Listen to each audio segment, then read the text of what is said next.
여기에 모인 여러분들을 주님의 이름으로 축복합니다. 우리 함께 하나님께 사도신경으로 우리의 신앙을 고백드리겠습니다. 전능하사 천지를 만드신 하나님 아버지를 내가 믿사오며 그 외아들 우리 주 예수 그리스도를 믿사오니 이는 성령으로 잉태하사 동정녀 마리아에게 나시고 본디오 빌라도에게 고난을 받으사 십자가에 못 박혀 죽으시고 장사한 지 사흘 만에 죽은 자 가운데서 다시 살아나시며 하늘에 오르사 전능하신 하나님 우편에 앉아 계시다가 저희로서 산자와 죽은 자를 심판하러 오시리라.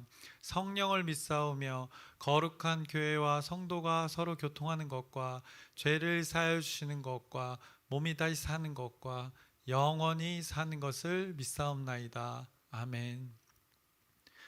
살아계신 하나님 아버지, 오늘도 우리에게 새날 새 생명 허락해 주심을 감사합니다. 오늘도 하나님의 은혜를 구합니다. 이른 시간부터 일어나서 가장 먼저 우리가 하는 것, 하나님의 뜻을 구합니다. 그 하나님의 뜻이 우리 마음 가운데 있어서 우리 삶 가운데 하나님의 뜻이 이루어지는 그 하나님 나라를 경험케 하여 주시옵소서. 내가 원하는 소망과 소원이 아니라 하나님과 함께하는 그 하나님의 마음으로 이 시간들을 살아가게 하여 주시옵소서. 새힘 허락하여 주시옵시고 모든 것 가운데 하나님의 뜻으로 하나님의 말씀으로 형통케 하여 주시옵소서. 예수님의 이름으로 기도드렸사옵나이다. 아멘. 함께 찬송가 545장 찬양하시겠습니다. 새 찬송가 545장, 통일 찬송가 344장, 이 눈에 아무 증거 아니 배워도 찬양하시겠습니다.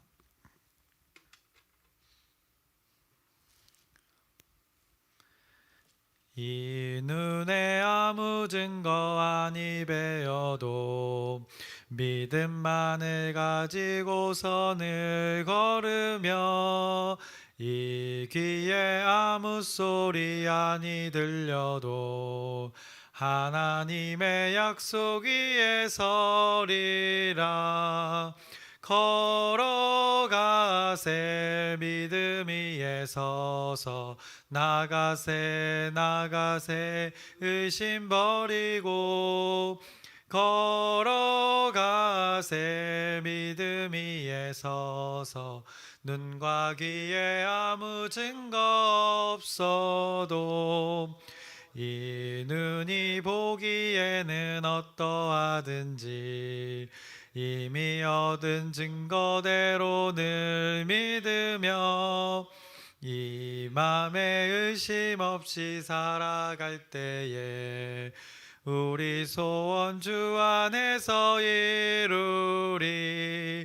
걸어가세 믿음 위에 서서 나가세 나가세 의심 버리고 걸어가세 믿음 위에 서서 눈과 귀에 아무 증거 없어도 주님의 거룩함을 맹세한 주 하나님 아버지는 참 미쁘다. 그 귀한 모든 약속 믿는 자에게 능치 못할 무슨 일이 있을까. 걸어가세 믿음 위에 서서 나가세 나가세 의심 버리고 걸어가세 믿음 위에 서서 눈과 귀에 아무 증거 없어도. 아멘. 오늘 함께 나누실 말씀은 열왕기하 19장 4절부터 19장의 마지막 절 37절까지의 말씀을 나누겠습니다. 열왕기하 19장 4절부터 37절까지의 말씀입니다. 지난번에 나눴던 말씀을 잠시 기억해 보자면, 히스기야 왕이 옷을 찢고 굵은 베옷을 입고 여호와의 전에 들어가서 이 하나님께 기도했었습니다. 그것이 19장 1절부터 3절의 말씀이었습니다. 히스기야가 기도했던 이 남유다의 상황은 이러했습니다. 아수르가 이제 북이스라엘의 많은 곳을 점령하고 이제 남쪽으로도 내려와서 남유다의 많은 곳을 점령하여서 이제 남유다의 중심지인 그 예루살렘까지도 이제 포위 하고서 이제 나라의 어떻게 보면 마지막 위기에 처했던 그 히스기야의 상황이었습니다. 히스기야는 그 날을 이제 환란의 날이라고 했고 징벌의 날이라고 했고 모욕의 날이라고 3절에 말씀했었습니다. 이 아이를 품은 산모가 아이를 낳을 때가 되었는데 아이를 낳을 힘이 없는 상태를 지금 자신이 겪고 있는 이 나라의 상태였다고 고백하였습니다. 이 생명을 품고 생명을 낳아서 하나님의 다음 세대가 이어져야 하는데 그것이 이 멈춰지게 생긴 것입니다. 이런 안타까운 상황이 남유다의 상황이었고 히스기야 왕이 처한 상황이었음을 성경이 말씀했습니다. 그럼에도 희망이 있었던 것은 소망이 있었던 것은 지난 19장 1절부터 3절의 말씀 가운데 히스기야가 이런 아주 위급한 위기에서 이 하나님을 찾았다는 것이었습니다. 한 개인의 문제를 넘어서는 그 나라의 문제를 겪고 있을 때 이 외교적인 기술로 다른 나라의 국력을 이용해서 애굽이나 바벨론이나 이 주변의 나라의 힘을 빌려서 이 아수르를 상대하려 했던 것이 아니라 히스기야 그가 했던 것은 이 세상의 모든 만물을 창조하신 여호와 하나님을 의지하는 것이었음을 보게 되었습니다. 여호와의 전에서 자기 자신도 기도하고 또 신하들을 하나님의 선지자, 하나님의 사람 그 선지자 이사야에게 보내어서 이 하나님의 뜻도 물었습니다. 참 이스라엘 왕의 모습이 시작이 19장에 이렇게 나타나고 있는 것입니다. 하나님은 어쩌면 이런 이스라엘 왕의 모습을 너무나도 기다렸을 것입니다. 그동안 열왕기서의 많은 왕들은 이 히스기야의 모습과 너무나도 다른 모습이었기 때문입니다. 히스기야가 이렇게 하나님의 성전에서 기도하며 이사야를 통해서 하나님의 말씀을 기다리고 있을 때 그때 이사야가 히스기야의 신하들에게 답을 주었습니다. 그 내용이 이제 오늘 본문에 나옵니다. 6절의 말씀을 보시면 이렇게 이사야가 하나님의 말씀을 전합니다. 이사야가 그들에게 이르되 너희는 너희 주에게 이렇게 말하라. 여호와의 말씀이 너는 아수르 왕의 신복에게 들은 바 나를 모욕하는 말 때문에 두려워하지 말라라고 이렇게 전합니다. 이사야에게 들었던 말은 두려워 말라입니다. 랍사게의 그 말에 두려워하지 말라는 것입니다. 두려움에 하나님의 존재를 찾았더니 두려워 말라는 하나님의 말씀의 응답이 오늘 전해지고 있는 것입니다. 기도를 요청한 자의 이제 몫이 남은 것입니다. 히스기야가 신하를 통해서 이사야에게 하나님의 말씀의 뜻을 물었고 두려움에 이 하나님의 구원의 요청을 했는데 하나님께서 말씀하신 것은 제일 먼저 두려워하지 말라는 하나님의 그 말씀이었습니다. 이렇게 기도를 요청한 자의 몫이 이제 무엇이 남았는가? 랍사게의 말에 두려워할 것인가? 아니면 하나님의 말씀에 그 말대로 두려워하지 말 것인가? 이것이 기도 요청한 자의 이제 몫입니다. 우리가 기도를 하고 응답을 받고도 어떻게 보면 우리의 문제가 해결되지 않아서 여전히 두려워하면서 염려하며 걱정할 때 오늘 이 모습을 잘 기억하셨으면 좋겠습니다. 자신이 처한 그 상황은 분명히 두려운 상황입니다. 현실이 에워싸임을 당한 두려운 상황입니다. 그때 그 군사들을 하나님께서 먼저 다 물리친 것이 아니라 두려워하는 이에게 이 두려워하지 말라는 그 하나님께서 함께 하신다는 그 말씀의 확신을 주시는 것입니다. 그래서 히스기야 이 기도의 응답은 두려워하지 말라는 이 하나님의 말씀의 뉘앙스는 결국 너와 함께하니 두려워하지 말라는 하나님의 응답인 것입니다. 너와 함께하는 나 하나님을 믿느냐? 믿는다면 두려워하지 말라는 하나님의 음성인 것입니다. 그래서 기도의 고백에 하나님께서는 이렇게 말씀으로 이렇게 먼저 다가오신다는 것을 우리가 기억해야 합니다. 어떤 구체적인 해결보다 마음의 확신과 그 평안으로 안심케 하시는 것이 하나님의 이 방법입니다. 그리고 아무것도 하시는 것이 아니라 그러면서 구체적인 일들을 또 이제 언급하십니다. 7절의 말씀을 보시면 내가 한 영을 그의 속에 두어 그로 소문을 듣고 그의 본국으로 돌아가게 하고 또 그의 본국에서 그에게 칼에 죽게 하리라 하셨느니라 하더라라고 이렇게 말씀합니다. 내가 한 영을 그의 속에 두어라고 말씀하십니다. 하나님이 사람의 생각까지도 이렇게 주관하실 수 있다는 것을 말씀하시는 것입니다. 그 사내립의 관심사가 지금 이스라엘 이곳이 되지 않도록 하나님께서 이제 조치를 취하시겠다는 것입니다. 그가 어떤 소문을 듣고 다시 자신의 땅으로 돌아가서 거기서 사내립이 죽을 것이라고 하나님께서 알려주시는 것입니다. 사내립의 신하 그 랍사게는 실제로 이제 사내립이 있는 곳으로 돌아갔습니다. 그가 돌아가면서 이제 어떤 일이 있었냐면 아수르와 에티오피아, 이제 여기 오늘 본문에는 구스라고 표현되어져 있는데 이 구스와 싸우는 전장에 가서 이곳 이스라엘 일들을 사내립 왕에게 전합니다. 남유다의 상황을 알렸고 그곳에 있던 아수르 왕 사내립이 히스기야 왕을 향해서 이제 편지를 보냅니다. 이 편지의 내용도 오늘 10절부터 13절에 나오는데 제가 읽어보겠습니다. 너희는 유다의 왕 히스기야에게 이같이 말하여 이르기를 내가 믿는 내 하나님이 예루살렘을 아수르 왕의 손에 넘기지 아니하겠다 하는 말에 속지 말라. 아수르의 여러 왕이 여러 나라에 행한 바 진멸한 일을 내가 들었나니 내가 어찌 구원을 얻겠느냐.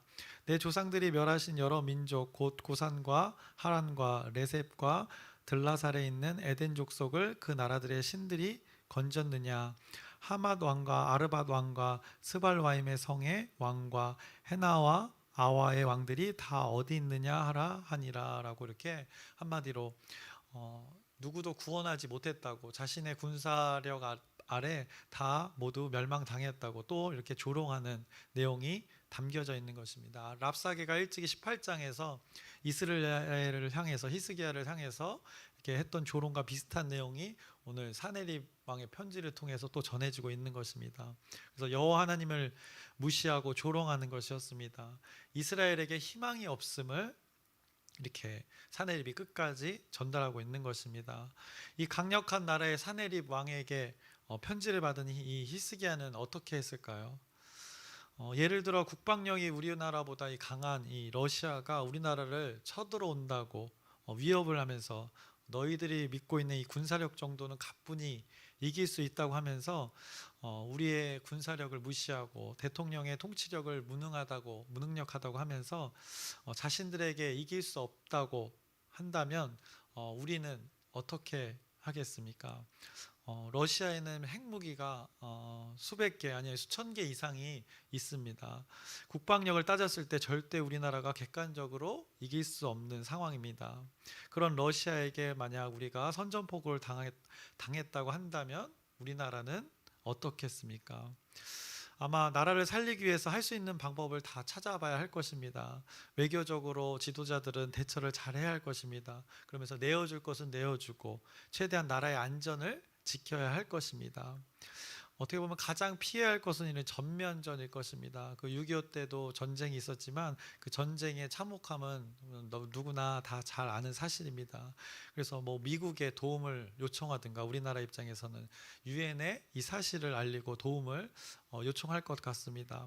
그래서 연합군을 만들어서 대응하도록 이렇게 외교적 노력을 해야 할 것이며 또 내부적으로는 예비군을 소집하고 전쟁에 이렇게 대응해야 할 것입니다. 이것이 제가 예를 들어서 가상으로 설정한 것이지만 이것이 우리가 생각하는 상식이고 일반적인 사람의 생각에서 나오는 이 대응 방법입니다.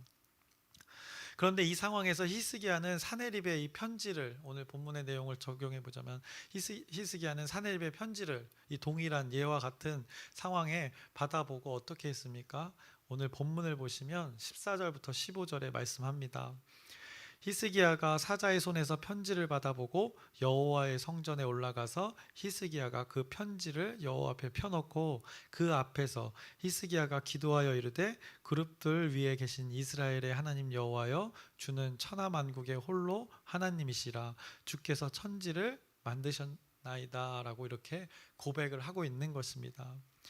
지금 당장 강력한 군사들이 쳐들어와서 모두를 죽이고 말살시킬 판인데 이 왕은 성전에 가서 성전을 찾아가서 하나님 앞에 기도하는 것입니다. 여러분은 여기서 이 문제 앞에 대응하는 이 히스기야에 대응하는 순서를 잘 기억하시기 바랍니다. 하나님의 성전에 편지를 펴놓고 그 앞에서 히스기야가 기도했다는 것입니다. 그리고 그가 하나님의 존재를 부르는 것입니다. 이 생명의 위기, 나라의 위기가 온 상황에서 아까도 언급했던 것처럼 뭐 미국의 힘을 빌린다든가 외교적으로 우리나라에 어려움이 있다고 설정한다면 그런 것을 먼저 했던 것이 아니라 가장 먼저 하나님의 성전에서 하나님의 존재를 불렀습니다. 하나님의 존재를 향해서 이렇게 고백했습니다. 15절에 이렇게 고백하고 있습니다. 그룹들 위에 계신 이스라엘의 하나님이라고 그가 고백하고 있습니다. 선사들이 받들고 있는 하나님의 존재를 고백하고 있습니다. 주는 천하 만국의 홀로 하나님이시라라고 고백합니다. 하나님의 존재를 주라고 부릅니다. 주인이라고 부르고 하늘 아래 천하 모든 나라에 오직 유일하게 계신 분이 그 유일한 신은 하나님이라고 고백하고 있는 것입니다. 그 구약에서 가장 중요한 그 또 신 유일신 개념이 여기에 또 나오고 있는 것입니다. 그러면서 주께서 천지를 만드셨나이다라고 고백합니다. 주인인 하나님께서 하늘과 땅 모든 것을 만드신 분이라고 지금 히스기야가 고백합니다. 하나님을 창조주라고 고백하고 있습니다. 자신에게 주인이며 유일하며 창조주이신 분이 하나님이라면서 하나님께서 자신의 고백을 이 상황을 귀 기울여 달라고 고백하고 있습니다. 여호와 하나님께서 눈을 크게 떠서 이 편지를 지금 봐달라고 고백합니다. 하나님 당신을 비방하는 말을 이렇게 보십시오라고 고백하는 것입니다. 그래서 하나님께 이 상황을 꼼꼼히 하나하나 고백하고 있습니다. 이것이 히스기야의 신앙 고백입니다. 자신이 믿는 대상에게 자신의 믿음을 지금 고백하고 있습니다. 덧붙여서 아수르의 왕이 많은 나라를 황폐하게 하고 무너뜨렸던 것은 이 땅에 만들어진 피조물이었지 신의 존재가 아니었지 않습니까? 라는 고백을 합니다. 뒤에 보시면. 그래서 이것이 무슨 말인가 하면 아수르 왕이 무너뜨렸던 것, 그 아수르 왕이 자랑하면서 했던 것들은 하나님이 보시기에 아무것도 아닌 것들을 무너뜨려 놓고 아수르 왕이 저렇게 자랑을 하고 그것으로 자신들에게 두려움을 주고 있다고 지금 히스기야가 고백하는 장면이 나옵니다. 하나님의 존재하고도 비교도 안 될 것들에게 승리해 놓고 여호와 하나님을 비방하고 조롱하고 있다고 아수르 왕을 지금 하나님께 고발하고 있는 것입니다. 히스기야는 이 환난의 순간에 고난의 순간에 두려움이 있지만 하나님을 믿는 믿음으로 지금 하나님의 구원을 요청하고 있는 것입니다. 19절을 보시면 이렇게 고백합니다. 우리 하나님 여호와여 원하건대 이제 우리를 그의 손에서 구원하옵소서. 그리하시면 천하 만국이 주 여호와가 홀로 하나님이신 줄을 알리이다 하니라. 결국에 이 구원을 통해서 하나님 되심을 그가 구하고 있는 것입니다. 어떤 자신의 생명을 구원하기보다 결국에는 하나님 되심을, 그 이름을 드러내기 위해서 구원을 요청하는 것입니다. 20절의 말씀을 보시면 요청에 이렇게 응답이 됩니다. 20절을 보시면 아모스의 아들 이사야가 히스야에게 보내 이르되 이스라엘 하나님 여호와의 말씀이 내가 아수르 왕 사나립 때문에 내게 기도하는 것을 내가 들었노라 하셨나이다 라고 합니다. 하나님께서 들으셨다고 합니다. 히스기야가 기도하는 것, 함께 이사야가 기도하는 것을 이 창조주, 세상을 모든 것을 만드신 그 창조주 유일하신 하나님께서 들으셨다고 합니다. 그러면서 여호와 하나님께서 이제 사내립 왕을 향해 하신 말씀도 전합니다. 그래서 21절을 보시면 여호와께서 아수르 왕에게 대하여 이같이 말씀하시기를 이라 말씀하면서 28절까지 그 아수르 왕에게 전한 내용을 전하고 있습니다. 그것은 이제 생략하도록 하겠습니다. 여러분 시간 되실 때 한번 읽어보시기 바랍니다. 결국에는 하나님께서 이 아수르로부터 남유다를 이 상황 가운데 구원하시겠다는 것입니다. 그 구원의 이유와 방법은 히스기야의 열심도 아니고 이스라엘 백성의 열심도 아니고 이사야 선지자의 열심도 아니고 그 어떤 피조물의 열심으로 구원을 이루겠다는 것이 아니고 오직 살아계신 여호와 하나님의 열심으로 이 구원을 이루시겠다고 오늘 말씀 가운데 선포하십니다. 31절을 보시면 이렇게 말씀합니다.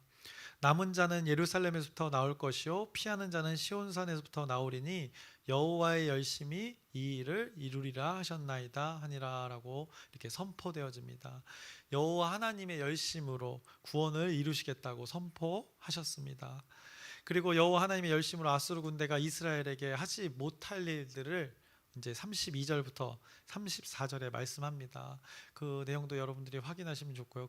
그리고 이제 결국엔 사내립의 군사 18만 5천 명이 죽는 일이 벌어집니다. 그 많은 인원이 엄청나게 많은 인원이 죽게 됩니다. 그리고 사내립 왕도 죽는 것을 이 19장 말미에 간략하게 짤막하게 기록하고 있습니다. 예루살렘을 둘러쌌던 군사들, 많은 군사들이 한 번에 이렇게 죽게 됩니다. 여기에 오늘 본문에는 이유를 말하고 있지는 않습니다. 이유는 알 수 없으나 죽었다고 합니다. 성경학자들은 이제 뭐 페스트라는 질병으로 죽었을 것이라고 합니다. 하나님의 섭리에 따라 어쨌든 이 많은 군사들이 그 가운데 죽게 됩니다. 그리고 사내립은 자신의 나라의 그 반란으로 인해서 죽임을 당했음을 오늘 성경이 말씀하고 있습니다. 그래서 사내립의 많은 군사와 사내립이 죽은 결과만을 오늘 짧게 언급하고 있습니다. 왜냐, 성경은 이 하나님 말씀의 성취에 초점을 두고 있기 때문입니다. 이사야에게 주었던 그 말씀, 사내립의 멸망과 이스라엘의 구원이 성취됨의 결과를 오늘 19장 말미에 짧게 말씀하는 것입니다. 그래서 하나님께서는 성경은 이 과정들의 초점을 맞추고 있습니다. 위기와 어려운 문제 가운데 어떻게 구원을 이들이 경험하고 있는가, 그것을 히스기야의 삶을 통해서 깨닫게 하시는 것입니다. 이 히스기야의 삶과 하나님과의 관계를 통해서 우리들을 깨우쳐 주고 계시는 것입니다. 그래서 오늘 이 히스기야의 기도로 이것이 시작된 것입니다. 이것이 무엇인가? 하나님의 열심이 시작되었던 것입니다. 사람의 열심과 사람의 노력이 그들을 구원한 것이 아니라 오늘 19장은 하나님께 구함이, 히스기야의 구함이 하나님의 열심을 일으켜 모든 것을 살리게 되는 일이 벌어진 것이라고 오늘 성경이 말씀하는 것입니다. 그래서 히스기야가 처한 그 안타까운 그 현실이 있었습니다. 그래서 생명을 품었으나 낳을 힘이 없었던 그들에게 기도를 통하여서 생명이 오늘 태어나게 된 것입니다. 그들의 구원이 이루어지고 있는 것을 성경이 말해주고 있는 것입니다. 히스기야의 고백 가운데, 그 상황 가운데, 진실한 고백 가운데 하나님의 열심으로 이들에게 구원이 이루어진 것입니다. 어떻게 보면 히스기야 왕의 그 신앙, 하나님을 믿는 믿음이 나라를 살리고 개인도 살리고 하나님의 나라가 존재하게 되는, 유지하게 되는 결과를 갖게 되었습니다. 그래서 하나님을 향한 이 요청과 응답, 어떻게 보면 우리의 교과서가 될 수 있는 것입니다. 그래서 요청과 응답이 이루어지는 것을 오늘 19장에서 우리가 보고 있습니다. 하나님과 관계하는 방법으로 하나님께서는 이 기도의 방법을 알려주셨습니다. 그래서 여러분도 늘 하셨던 것처럼 여러분의 문제를 가지고 하나님 앞에 이렇게 펼쳐 놓으시면 됩니다. 그냥 고백하면 되는데 우리는 우리의 방법이 앞서게 될 때가 종종 있습니다. 습관적으로 그럴 때가 있습니다. 어떤 문제가 발생했을 때, 또 어려움이 발생했을 때 자신에게 익숙한 방법을 우리가 찾게 됩니다. 그 익숙한 방법이 기도가 아니라면 그것은 이제 차선이 되는 것입니다. 최선이 될 수 없다는 것입니다. 문제 가운데 우리가 기도를 먼저 하는 것이 아니라 우리의 익숙함으로 먼저 대응하는 것은 언제나 최선의 방법이 아니라 그것은 차선으로 접근하는 불확실한 방법이 되는 것입니다. 일하다가 우리가 실수가 있었다고 하면 그럼 주여 어찌합니까? 이런 짧은 고백도 할 수 있습니다. 이런 작은 고백 하나가 기도가 된다고 생각하는 1인입니다. 그런데 일하다가 실수가 있었는데 아이고 하고 동분서주하면서 일처리에 급급한 것, 그것은 어떻게 보면 차선이 될 수 있다는 것입니다. 이런 작은 실수에서의 습관이 큰 실수에서의 그 대응에서도 이 습관적으로 나타나게 마련입니다. 그래서 누구나 실수는 하기 마련이고 어려운 문제를 만나는 것은 당연한 것인데 이 작은 실수나 작은 어려움에서부터 이 하나님을 향한 고백의 습관이 더 큰 실수나 더 큰 어려움에서도 동일하게 적용되어질 수 있다는 것입니다. 자신이 감당할 수 없는 실수가 생기게 되면 이 하나님의 존재를 더 찾기 어려워지는 것이 우리 인간들의 모습입니다. 작은 어려움 때도 하나님을 찾지 못했던 자가 더 큰 어려움에서 하나님을 찾는다는 것은 불가능하기 때문입니다. 그래서 더 큰 문제에 매몰되어서 하나님을 더 보기 어려워지는 것이 우리 인간의 연약한 모습이 아닌가 생각해 봅니다. 그래서 고난 속에서 헤매이다가 철저히 고통을 경험하고 깨닫는 경우가 우리 인생 가운데 얼마나 많이 있었습니까? 그래서 우리가 신앙생활을 할 때 산전수전 다 겪었다고 하는 것은 그 우리가 우리의 의지대로 살았을 때를 말하는 것 아니겠습니까? 나의 목이 곧아서 하나님을 의지하지 않고 나의 의지로 살았던 그 과거의 날들이 수고하고 무거운 짐을 지고 살았던 때 아니었습니까? 그것이 바로 이 차선의 선택이었다는 것입니다. 그 차선의 선택을 멈추고 오늘 말씀처럼 최선의 방법, 최우선의 방법을 선택해야 된다고 히스기야의 이 생명의 위기 가운데 모습을 우리에게 말씀하고 계시는 것입니다. 그래서 수고하고 무거운 짐을 스스로 우리가 지고 있는 우리의 삶의 영역이 여전히 존재하지 않습니까? 그것을 하나님 앞에 먼저 내려놓으라는 것입니다. 차선이 아니라 최선을 항상 선택하라고 하나님께서 말씀하십니다. 우선인 것이 있다는 것을 오늘 깨우쳐 줍니다. 그것이 모든 상황 가운데 이 하나님의 존재를 찾아서 고백하는 것임을 히스기야의 모습에서 발견하게 됩니다. 그 고백으로 하나님께서는 모든 것을 스스로 일하십니다. 히스기야가 한 것 오늘 고백뿐입니다. 자신의 상황을 하나님의 존재를 찾고 창조주를 찾고 고백했을 뿐입니다. 그래서 하나님의 열심이라는 단어가 오늘 이 19장에 나타나고 있습니다. 오늘 히스기야의 요청과 그에 대한 하나님의 응답을 오늘 보여주셨습니다. 그래서 말씀을 정리합니다. 히스기야가 처한 상황은 생명의 위기였습니다. 그런데 자신에게 주어진 생명 그리고 자신에게 맡겨진 백성과 나라가 있었습니다. 자신이 소중하게 여기는 나라와 백성들이 죽음을 맞이할 극한의 상황이었습니다. 인간은 누구에게나 자신에게 주어진 것을 끔찍히나 사랑합니다. 자신에게 주어진 것을 소중하게 생각하지 않고 사랑하지 않는 자가 없습니다.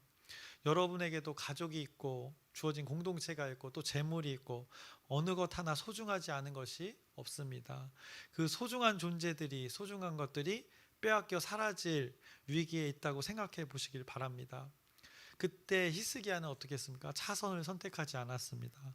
애굽의 군사를 불러서 이기려고 한 것이 아니라 바벨론의 군사를 불러들인 것이 아니라 자신의 지혜를 사용한 것이 아니라 여호와 하나님의 이름을 부르면서 하늘 위에 천사에게 높임을 받는 그 하나님을 찾았습니다.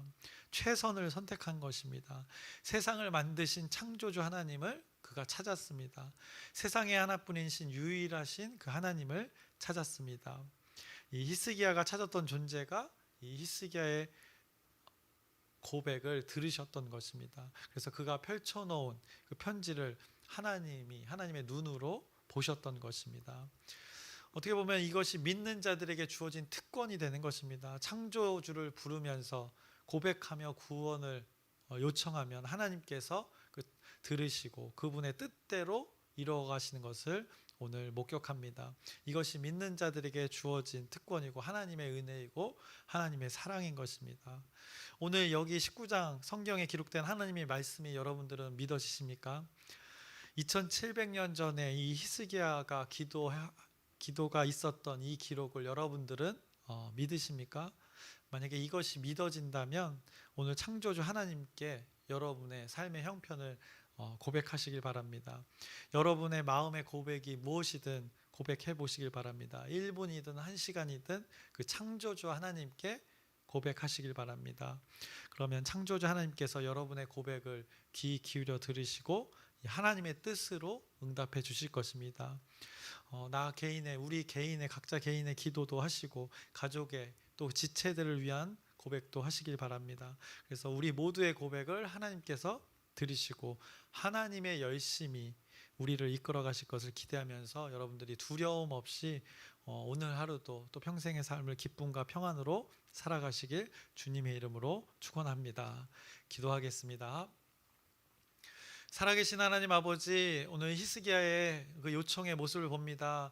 그 진실된 고백 가운데 차선으로 그것을 선택한 것이 아니라 자신의 지혜와 세상의 방법으로 그가 접근했던 것이 아니라 그 어려움과 위기 가운데 최선인 하나님을 찾았습니다. 그로 인해서 하나님의 열심히 그 삶 가운데 이루어져서 그들 모두가 구원을 얻게 되는 놀라운 역사를 보게 됩니다.